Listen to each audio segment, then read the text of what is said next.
Hi, welcome everyone, and thank you for joining us for the webinar, Retirement, What You Should Know and Financial Comfort Won't Settle, with our presenter, Dr. Greg Friedman. My name is Cassie Petoskey, and I'm the Assistant Director of Alumni Engagement for your Northwestern Alumni Association. The NAA is delighted to collaborate on this webinar with the Family Institute at Northwestern University. The Family Institute is a behavioral health group practice committed to whole health for individuals, families, and couples.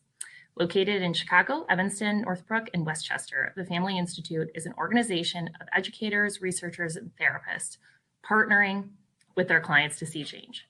We'll begin shortly, and we're so excited that Dr. Friedman could join us for this great topic. But first, a few housekeeping items I'd like to share with you. On the right-hand side of your screen, you'll see that there are a few different tabs there. Please feel free to send in your questions for Greg through the Q&A tab. We're saving plenty of time at the end of the presentation to take questions, so you can send those in now and throughout the webinar. Should you experience any technical issues during the webinar, you can email the Big Marker team for further assistance at support@bigmarker.com. Lastly, a link to access the recording of the webinar will be sent to all registrants later today. Now let's move on to why we're all here. Greg Friedman is a licensed clinical psychologist and has been a longtime supervisor of practicum training at the Family Institute and a lecturer at Northwestern University. He received his PhD from the University of Nebraska in 1979 and served as a fellow in the postdoctoral training program in clinical psychology at the Menninger Foundation. Dr. Friedman has been a staff therapist at the Family Institute since 1990, has served in several administrative capacities, and is currently the Director of Risk Management. I'm going to hand it over, and Greg will be taking over momentarily.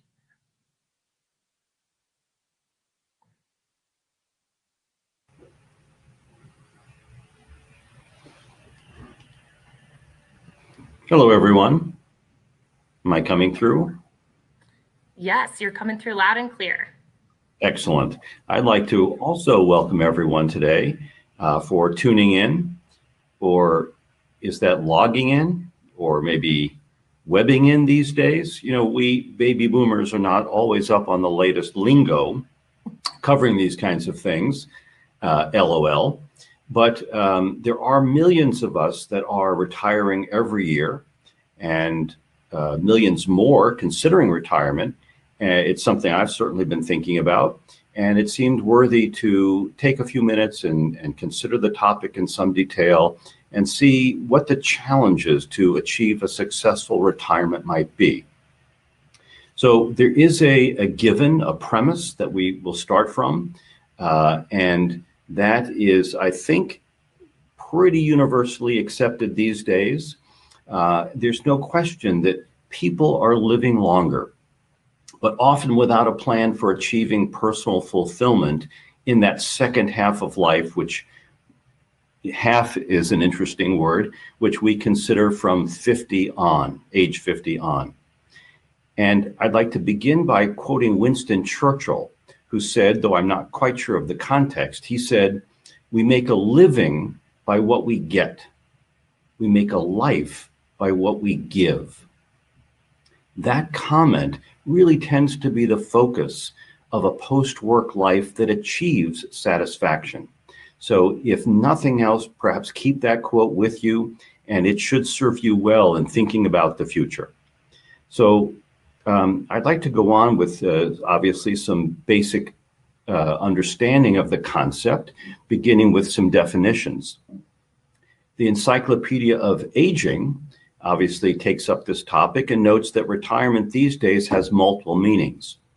The first is that it refers to economic and societal status that helps to manage the size of the labor force.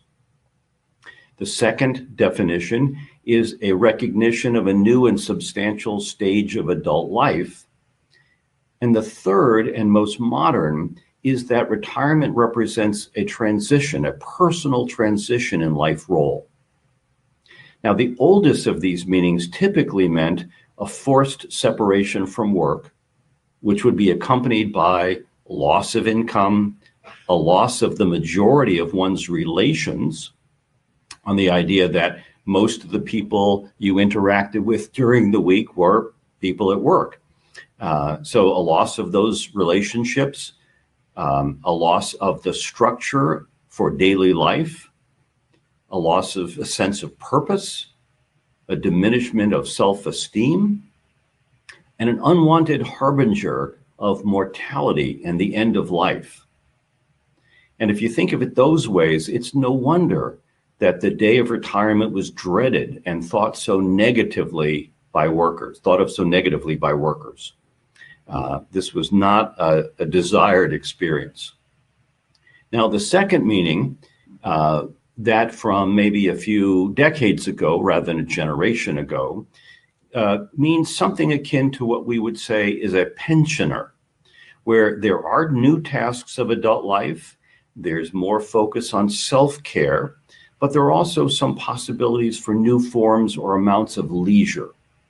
People started to look at the opportunities for new leisure activities as that word evolved. And this third, the most modern meaning, the current view, and this is why we're talking today, is that not only are there extensive opportunities for greater leisure, but there are also potential changes of life focus for pursuit of endeavors that involve meaning, personal meaning, and for self-enhancement and personal growth. Things that you might have deferred during your work life now become possible in that second half of life. That's how we view retirement today, and that's the attraction of it. Now, to be clear about all this, we do commingle concepts relating to retirement and to aging well. These are separate in that you can retire at age 40 and just get here, and not face the later life tasks that we're talking about, or you can work full-time at 75 and avoid some of the challenges of change and search for meaning. But since most people think of 65 to 70 as a time to retire, these two areas of interest generally coincide. And retirement, as we know, might take the form of a single event of going from full-time work to full-time leisure, or it could be a series of transitions referred to as partial retirement that stretches out the full withdrawal from work life. We also know that having more assets and better health tend to predict full retirement, while having fewer assets and poorer health tends to predict partial retirement. Again, generally we understand all of these things, but it is useful to bear in mind when talking about retirement that there's a lot more to it than just thinking about having enough money to survive the end of work income. To begin with, I'd like to mention that one of the most powerful human traits is the ability to imagine. Imagination is incredibly powerful. With it, we create novels and movies, we create skyscrapers, we can scare ourselves half to death, and we also have created laws to govern behavior as an alternative to tests of strength, which may have ruled in the past. So this imagination ability is quite important, and it's relevant here because imagining the future is precisely what is involved in retirement planning. It's just a way to imagine the future. Generally speaking, people prefer certainty over surprise, though novelty is also important. In addition, imagining the future can be pleasurable in and of itself. And for example, how often do we find that the hype about the game or the movie is rarely equaled by the experience itself? That's been said of many Super Bowls, as a matter of fact. So it is advisable to consider retirement in advance of its go-live date. The usual suspects in decision-making about retiring are financial knowledge, wealth, health status, employment layoff, and spousal work status. Yet the essential skills of later life and retirement success include different things. These are reflective capacity, mature expression of emotion, seeking connection with others. These skills deserve a larger place in retirement planning than just the ones that the financial people refer to. Now, to go back a second and give you a little bit of historical background, which I think is relevant for this understanding, the concept of retirement did not always exist. It was actually formalized in Germany in the late 19th century, at the end of the 1880s.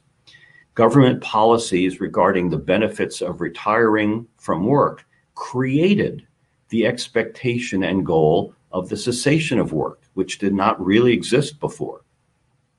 Economic policy favored drawing older workers out of the labor force by replacing part of their income, pulling these older workers out, and thus making room for younger workers in the industrial state. The Social Security Act of 1935 gave the U.S. its first state-sponsored access to post-retirement income for most workers in this country. And more corporations then adopted pensions to maintain worker loyalty and orderly transition of the workforce. The recognition of age 65 as the appropriate retirement point was apparently an adoption of an already popular practice and not one determined by any research findings. In the US before 1950, retired workers relied mainly on personal and family resources, as pensions were not prevalent and rarely sufficient to meet your post-work needs. So before 1950, it mattered a great deal whether you or your family had the resources to support you. Nevertheless, men remaining in the workforce declined.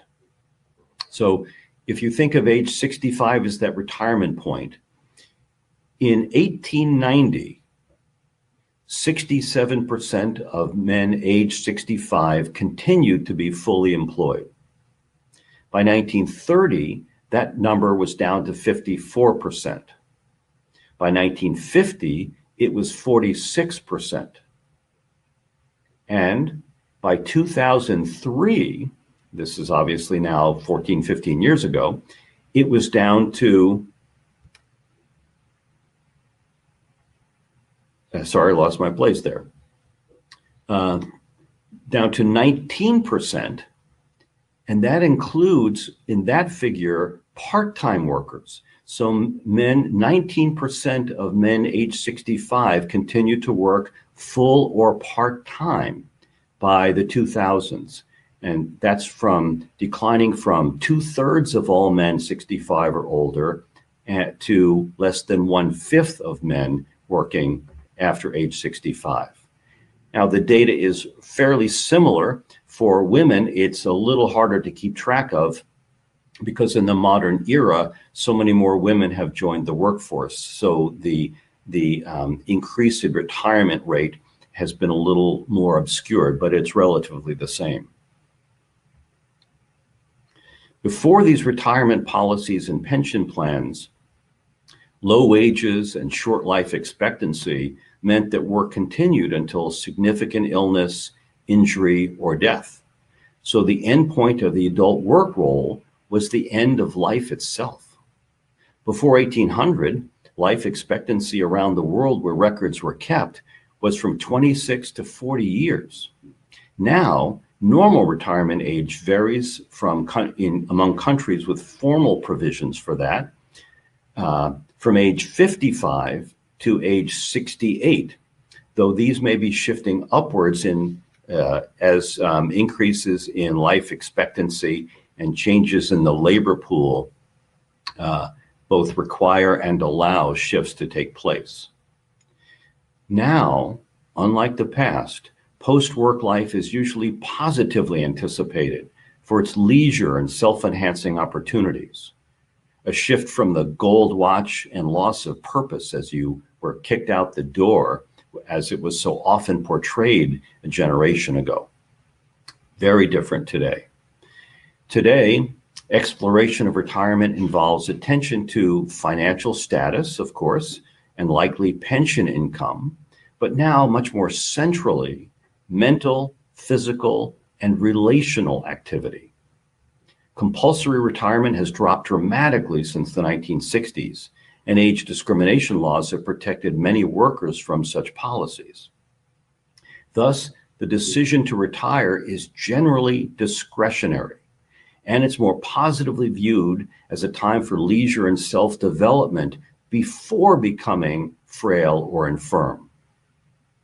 The major factor most often addressed in the media is the need to replace 65 to 85% of pre-retirement earnings to maintain your current standard of living.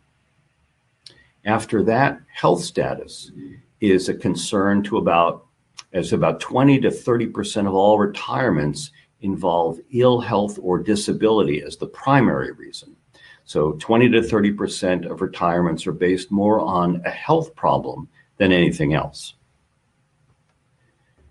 But I would like to focus then the remaining amount of our time on some of the additional factors, the key psychological and emotional factors that recent research has led us to understand. One of the leading figures in this has been Dr. George Vaillant of Harvard University, though we won't hold Harvard against him. Nevertheless, Dr. George Vaillant, who was the leader of a long-standing longitudinal study, originally of Harvard students, but later including additional groups of men and women from diverse segments of society. This study began in the 1930s. I believe Dr. Vaillant took it over sometime in the 50s and continued until recently. He emphasized a key point for all of us, that life after work is expanding. The amount of life you have after your work role has ceased is expanding. There is no longer the expectation of 5 or 10 years of post-work decline, but rather 20 to 30 years that we hope will be vigorous, enjoyable, and meaningful, with each of those terms having very specific reference. Now, for Vaillant, the central factor to aging well is social aptitude, not intellect, not wealth, or social class. In fact, recently in a current issue of AARP magazine, ARP magazine, which we boomers tend to read these days, Vaillant's successor, Dr. Robert Waldinger, stated the same finding, that the best predictor of future health is not cholesterol levels, but the quality of your relationships. Think about that for a moment. Of course, many researchers and psychologists have been saying the same thing for some time, that as we age, connections with others, including extended family, become more important. To age well, we need to be relational. That's the other key takeaway from this discussion. To age well, we need to be relational. Now, this is probably true of work as well, since success often comes with good interpersonal connections, and work and parenting are often the largest source of our everyday relationships, as well as contributing to the feeling that you matter, you have a purpose. But how do we maintain relations when those work or parenting efforts are reduced? And this can be especially true for those feeling forced to retire. How to be relational when the familiar venues are gone?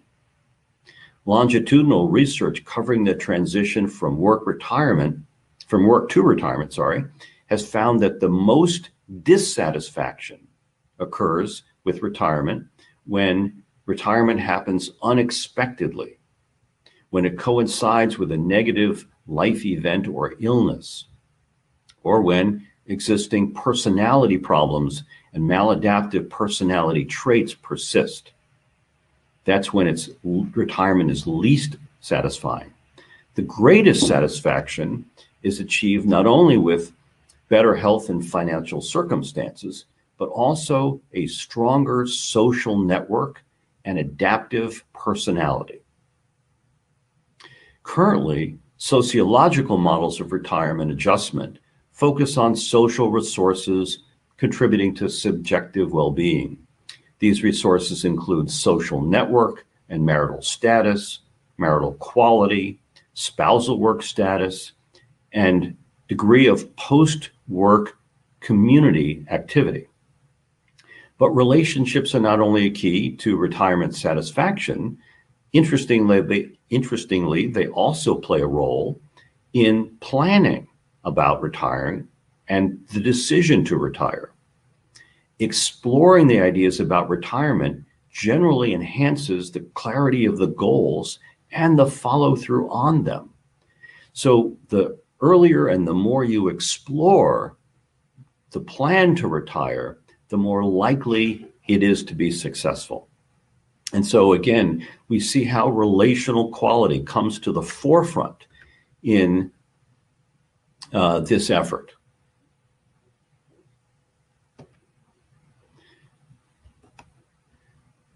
And research confirms that thinking about talking with others about retirement, gathering information from a variety of sources, such as this one, and anticipatory rehearsal of the new role enhance subsequent adaptation.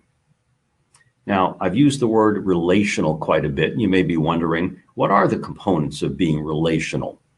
How do we mean this? Well, Vaillant had a quick answer, which was being relational included humor, altruism, and creative activity. The more of these you find or develop or express, typically the more successfully relational you can be. A colleague of mine, Dr. Tammy Scher, noted that good relationships make us happy, period. She also noted that the happiest people in retirement were those that replaced workmates with playmates, though I think she was not referring to Hugh Hefner's type in that comment. But she also noted that relationships are difficult and require effort throughout life, and that's also true. So it's important to recognize that a relationship takes a lot of effort. So the components of a good relationship include openness, trust, inclusiveness, and intimacy. That's a pretty good list. Openness, trust, inclusiveness, intimacy. All important, but not easy. Why are they not easy? Because they require a certain degree of personal risk. But taking risks that pay off is at the core of happiness. Happiness occurs when you take a risk, when you want something that is beyond your own capacity to achieve, and it comes true. But this may not always happen. So happiness, like happen and happenstance, involves a degree of chance. Becoming comfortable taking those good chances is important in developing those relational components that really lead to relational success. We do know that marriages tend to adjust in changed circumstances. So being open to new relational dynamics is very important. That core, that central relationship may well change with retirement. And researchers have found out that marital discord as a product of retirement is less common than previously supposed. There was the old joke about, I married you for better or worse, but not for lunch. Well, we're finding that's not so much the case anymore. With retirement, of course, there are many changes in role, changes in the time available for things, changes in interests, and of course, changes in finances occur also. And our self-image may change. Was your career or pre-retirement role more stressful or more rewarding? Retirement might represent a new emotional status either way. Were you forced to retire by your health, by spousal health, or for other reasons? This fact could well impact the transition to retirement. Now, some researchers, actually many, have found that the primary problem with retirement was that people felt they no longer mattered. The primary problem with retirement was that people felt they no longer mattered, that others no longer depended on them. How do we maintain a sense of purpose and feel useful, which is so important? Can you adjust and make the best of the new life by reflecting on your experience and engaging with others, that will certainly help. Some people have tried to summarize the core elements of a happy life. And recently, a popular book summarized these. This is from The Blue Zone of Happiness by Dan Buettner, as the core elements of having a successful later life are pleasure, purpose, and pride. And that's a pretty good summary. Pleasure, purpose, and pride. If you can address each of those and find some way to include those in your life, you should have as successful a retirement and an aging phase of life as one can. George Vaillant, the Harvard study leader that I mentioned, the famous Eric Erickson, and others have written about life stages, or probably more correctly, life tasks. They're not really stages. And we hear all about the adolescent phase of developing an identity. That's become commonplace in our understanding these days. But there are key later life tasks that are often overlooked. These include the idea of generativity. Generativity, this is what Churchill was referring to when he talked about giving. Another one is called Keeper of the Meaning by George Vaillant, that involves a broader focus on support for justice and preservation of values, including social, spiritual, and family values. And lastly, something a little bit more ambiguous called integrity of the self. So generativity involves establishing and guiding the next generation in productive directions, leaving a legacy of knowledge and empowerment that makes the world larger, not smaller. It includes consulting, mentoring, guiding, and generally building others to a higher level.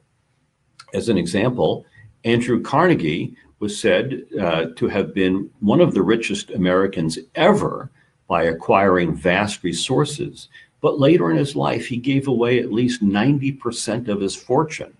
And I have read in some places that after his death, the remaining 10% was also given away.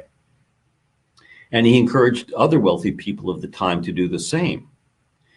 Now, while this example focuses on the material aspect, that is the money, when you look at what Carnegie's actually supported, the diversity of the support, the emphasis on creating access to knowledge for a broad basis of our population, you can see the humanistic side of that giving as well.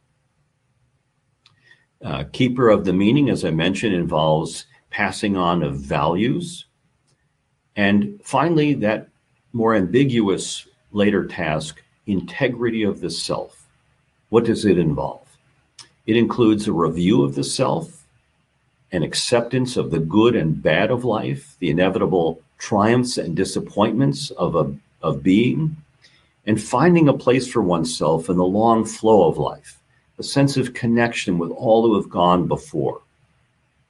The focus of this last great task of life is the development of wisdom.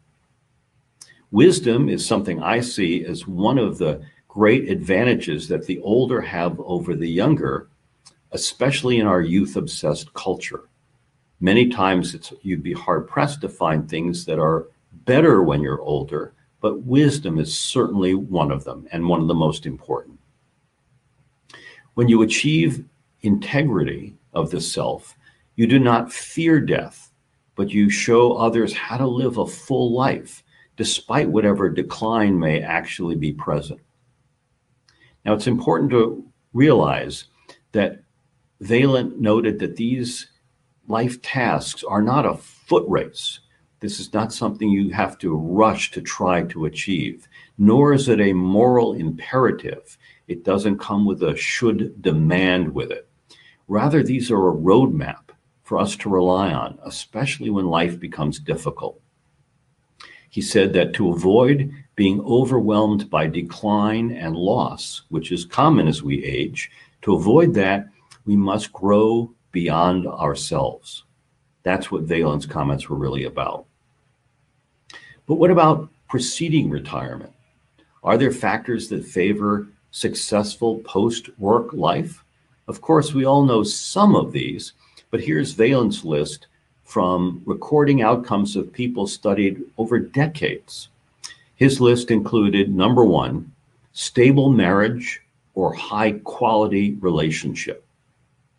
Number two, mature, adaptive lifestyle with the capacity to handle emotional crises.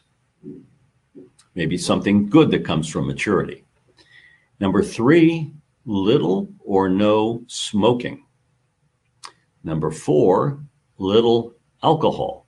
Sorry about that, but little alcohol. 5, regular exercise. And 6, maintenance of normal weight. Obviously, these include a significant focus on physical health, which we should probably expect. The good news is that having at least 3 of these bodes well for the future. And if you can get to 4 or more of them, the odds of a happy later life are even greater. And if you don't mind a comment from the nanny state, the worst predictive factor was smoking, followed by excessive alcohol use. So if there's any way to address those habits, it would be worth your while to increase the chances of aging well and enjoying retirement. So what are some of the other issues that must be considered in planning for retirement and trying to find pleasure and purpose? Well, obviously, number one is, how will the inevitable medical issues be dealt with? They are inevitable. How will they be dealt with? Number two, there's often a substantial disconnect between expectations and reality. The most obvious one being health and the cost of health care. Most insurance companies will make reference to this. Americans do not, have a realistic understanding of how expensive healthcare becomes as you age. But the issue of having purpose could even be more important than that. What is the purpose you feel in life in that later half of life? That needs to be there for you to feel great as you age in retirement. After all, how many cruises can you take? There has to be something else. And then, of course, there was a basketball coach, former basketball coach, who was asked about his retirement, and he responded, "The trouble with retirement is that you never get a day off." I take that to mean, how will the buildup of routine be handled? That's something that sneaks up on people who are retired. Days become routine. How do you handle that without that structure of the former work life or parenting obligations? So, can you enhance the personality traits most associated with retirement satisfaction? Maybe, because these traits that will stand you in good stead include planfulness, being able to plan for things, perseverance, being able to follow through, responsiveness, being open to others and willing to consider other points of view, agreeableness, allowing other people to have their views at times, not turning things into debates or competitions. And finally, comfort with life's uncertainties. The more you can work on those things, the more likely the relational aspects will come along nicely. So finally, this shift in mode of life operations can be profound. In retirement, and despite whatever golf or tennis you play, emotionally, there's a shift from greater activity to greater passivity. And that includes the potential for unfamiliar levels of dependency. And if you've seen retired people in later life, you've certainly seen them struggle with those issues. Much more passivity than was true in work and parenting life, and the tendency to become dependent on others. Can you manage those well? Can you accept those parts of life? If so, retirement and later life are likely to be much happier and more successful. Now, generally, we anticipate having more time available for leisure, of course. That's one of the big benefits of retirement. Though in truth, leisure plays an important role throughout life. But after work, we anticipate more of it. Well, what is it? Technically, leisure is any non-obligatory or discretionary time. But the key issue is not just the time itself. It's an opportunity for self-affirmation, for relating with others, and meaning and finding meaning-enhancing activity, meaning-enhancing activity. The efforts don't have to be physically active. The Encyclopedia of Aging states that the arena of leisure creates opportunities for increased feelings of well-being, increased self-esteem, increased morale, and alternative concepts of self, where meanings are created, personal agency expressed, and relationships built or maintained. So you can actually try out things that you have deferred, always wanted to do, ways that you wanted to be. Leisure can afford the opportunity to develop and play out these things, and that can be very important. Now we know that health maintenance and mental and physical well-being are enhanced through substantial leisure activity. So if you're active in diverse ways through this later life period, you're more likely to be healthy and successful. So my last comment about retirement is what I would leave you with, if you have to take away, again, just one more quick one-liner, is don't buy it till you try it. In other words, whatever your retirement plans are, practice them for a considerable time to see if they really fit your life needs. So don't buy it till you try it. Now, since I just want to add one more thing. Since I began writing up this material for this presentation a few weeks ago, the media seemed to be full of articles about aging and retirement, which I suppose is not surprising to us. So I just want to share a few of the things that while I was working on this, these things came up from the local media at the same time.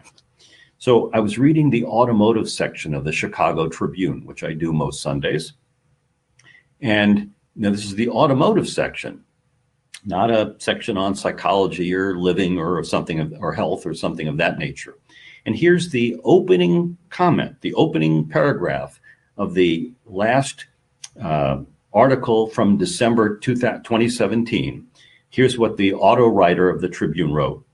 He says, "It was a great year in cars, but as I go through the memories of what made it such a standout year, it has less to do with the drive than the people who shared the ride. Less to do with the drive and more to do with the people who shared the drive." That's the automotive writer saying the same kinds of things that we've been talking about. And then there's the famous neuropsychologist from Stanford. Again, we won't hold that against him. Robert Sapolsky, who was writing about stress in his book about the brain behaving badly. He was talking about stress, and here's a comment he made. The question was, why do some people feel more stressed than others? He said, "We now have a huge body of literature that shows you're more likely to feel stress if you have no control over what's going on, if you have no predictive information about when it's coming, how bad it's going to be, and how long it's going to last. It's even worse when you lack outlets for your frustration and you lack social support." Here's the conclusion. If you could manipulate any one of those variables, control, predictability, social support, outlets for frustration, far and away, the most powerful one is social support. That's a neuropsychologist doing brain research saying that in handling stress, of all those key factors, the most powerful one is social support. And lastly, I just want to conclude that Some people say there's really not been much written about retirement that really captures the experience of it. But I go back to a poem by Lord Tennyson, Alfred Lord Tennyson, called Ulysses. I don't know if you're familiar with it, and I won't take the time to read it now, but it is a brilliant exploration of what it means to have done so much in life, achieved so much, and now look back and over what you've done, let other people take over. What is your role? What is your purpose? What meaning do you have at that point? Though there is some modern controversy from literary critics about the meaning of Ulysses, it's a wonderful poem, and I recommend it to you all. So thank you so much for listening, and I look forward to answering any questions that you may have. Great. Thanks so much, Greg. That was so great to get all this great information from you. So thank you, first off, for sharing all of this. And we definitely do have some great questions. Our first question is from Dan. He's talking a little bit about his situation and then has a question for suggestions at the end. So he's talking about how he understands the concept of don't buy it until you try. On the other hand, the reality is that I own 2 small businesses and work 7 days a week. I don't believe that money will be an issue for me in retirement. What I do know is that I'm not going to be able to fully figure it out until I get there. Any suggestions or words of wisdom given my situation? Sure.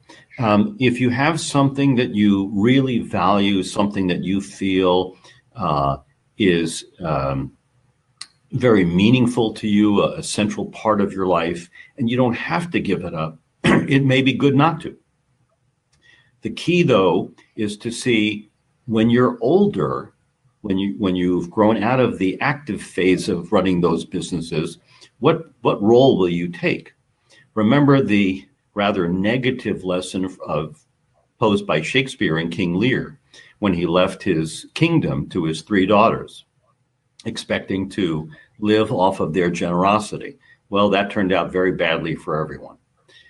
So not only does succession planning in business become so important, but figuring out how you can ease out, perhaps, find other things to do with your time that are meaningful also, and how do you, if you have enough resources, making use of those in a way that makes yourself proud. So that's probably the main thing I would focus on is leading a business can feel excellent and very rewarding, but that feeling needs to stay with you. You don't want that to disappear when the business goes. So you want to have a succession plan for it. And the Kellogg School of Business here at Northwestern has a professor who's an expert in succession planning for family business, John Ward, and he's often consulted about these things. But in addition to that plan, finding ways for you to feel proud of what you do would be my key recommendation for how to take it to another step. Yeah, that's great. That's really helpful. And Jamie is also asking for suggestions on her situation. She said she just got an early retirement after 34 years. Any immediate suggestions to consider? I'm sorry, I didn't catch all that. Early retirement? Yeah, early retirement. And she's just wondering if there's any immediate suggestions that she should consider right now.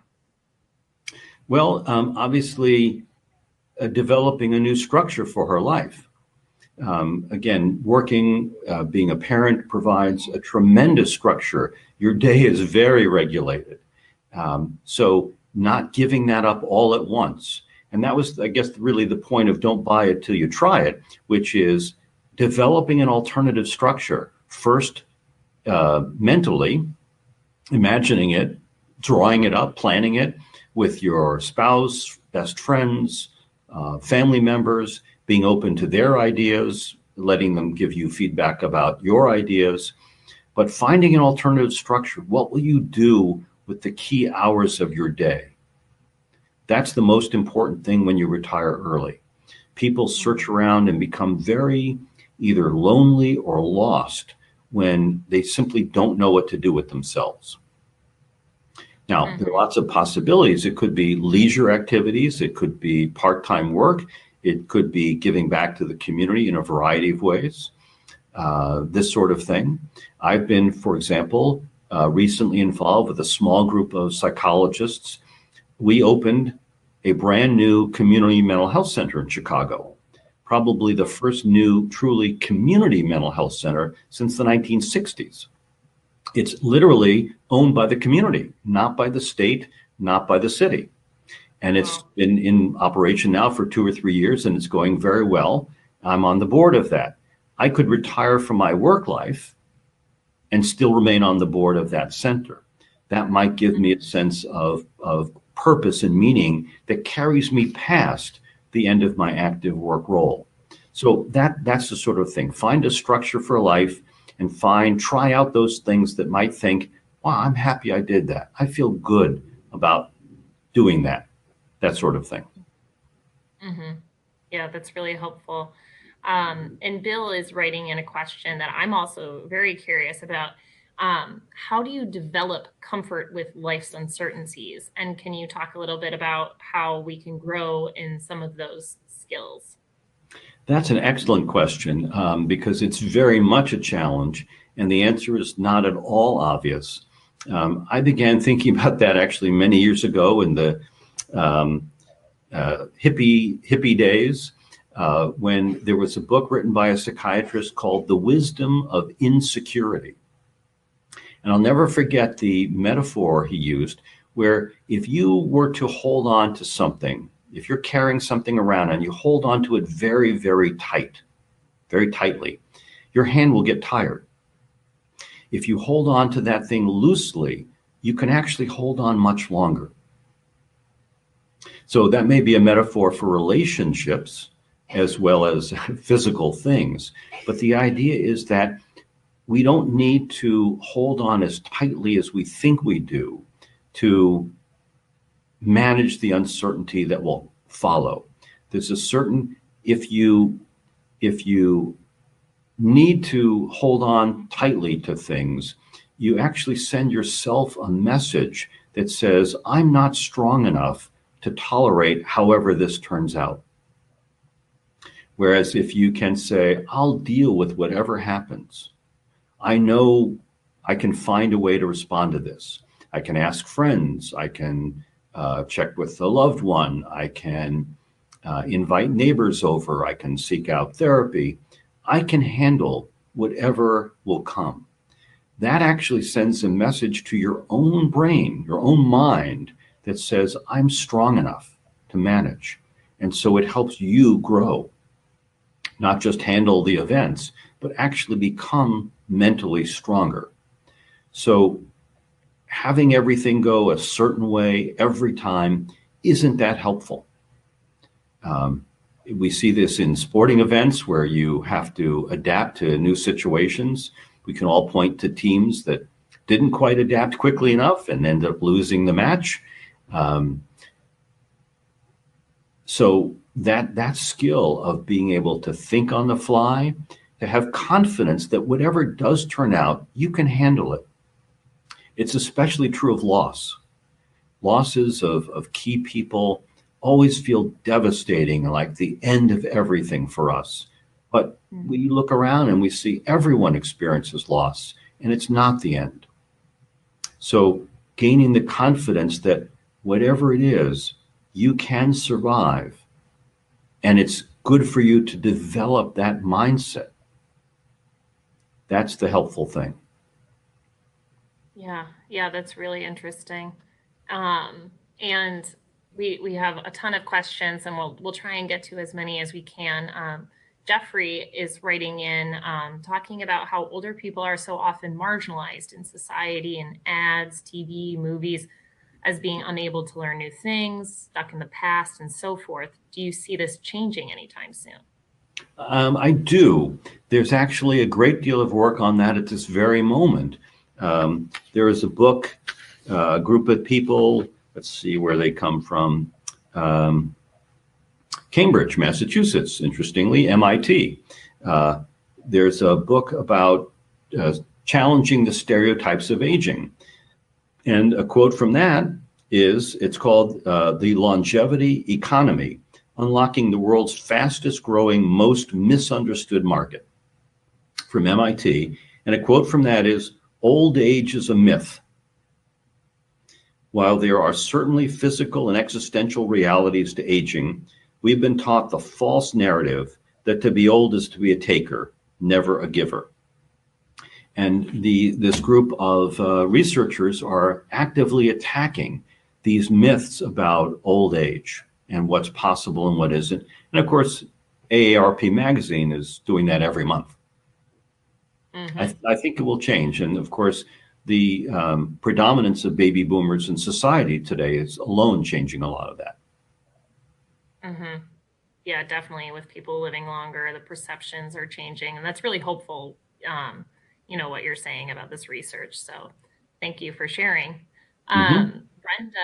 Brenda is writing in, once someone retires, what is a typical time span that they've successfully reset their daily activities and new social relationships?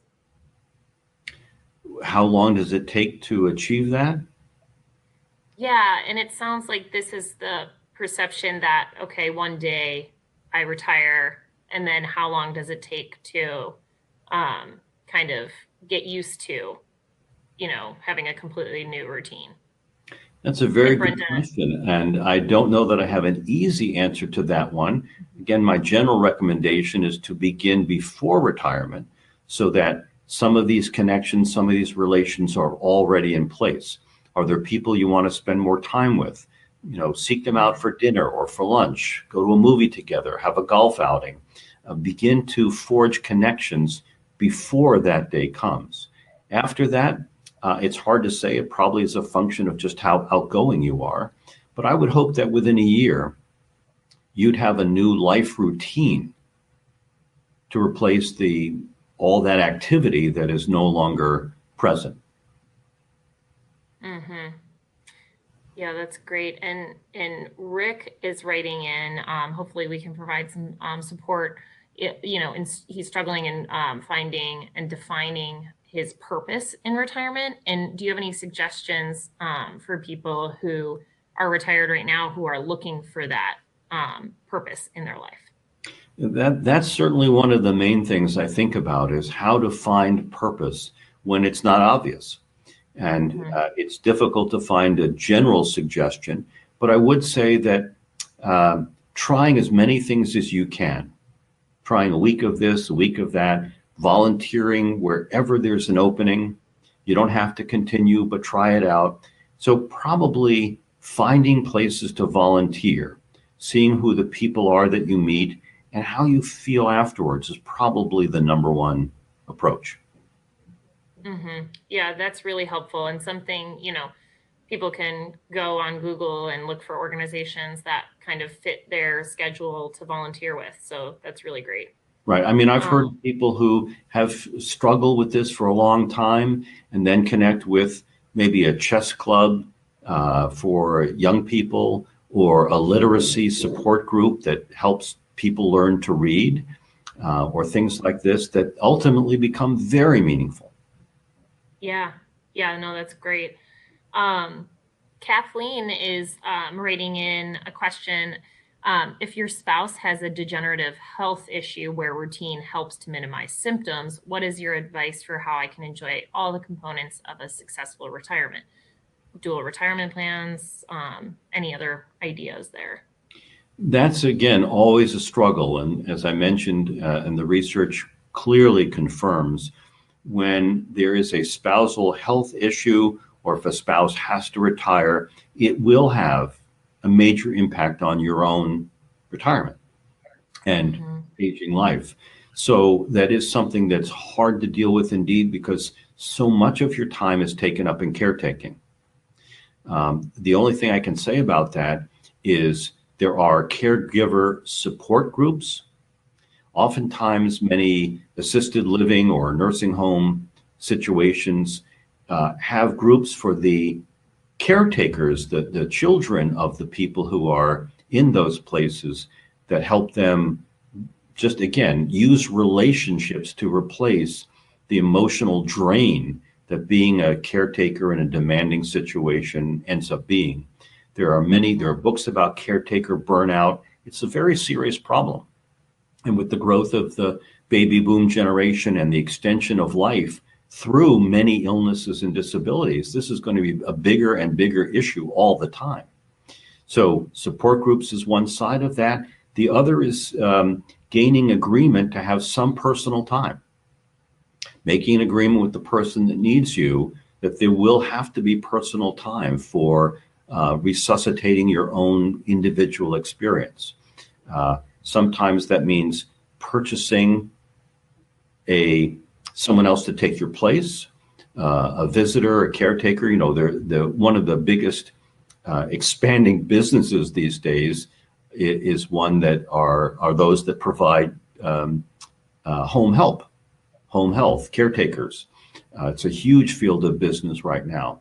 You need to evaluate them carefully to find a good one, but feeling that you're entitled to bring in someone else to take your place for a while and have a life of your own to some degree is critical.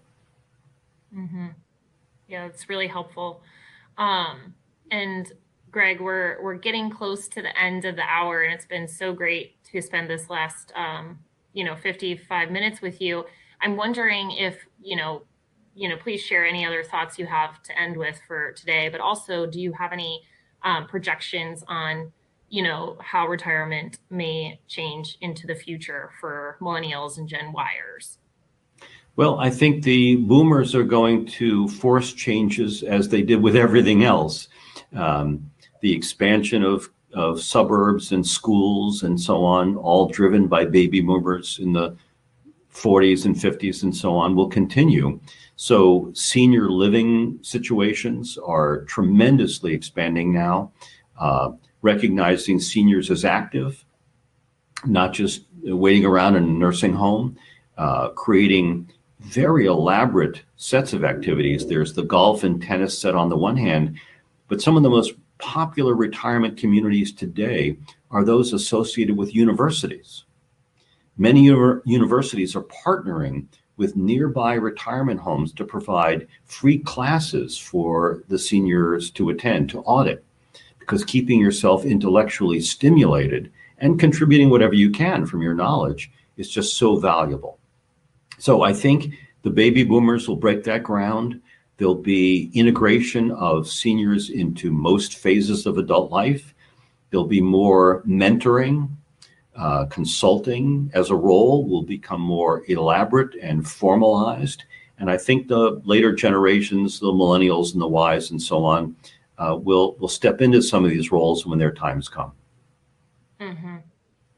Yeah, that's really helpful. And Greg, thank you so much for all this information. Like I said, thank you. And thank you to everyone for joining us. It seems like we're having some great conversation in the chat box.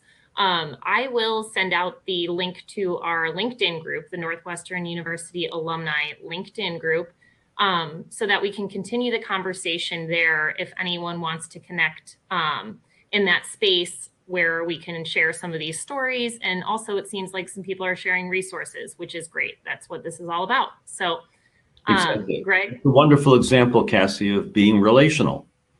Yeah, So yeah, if we definitely. Stimulate some of that through this talk, it will have done its job. Perfect. Well, that's great. Thank you, Greg. And thank you to everyone for joining us. Have a great rest of your day, and go Cats. Thank you. Absolutely.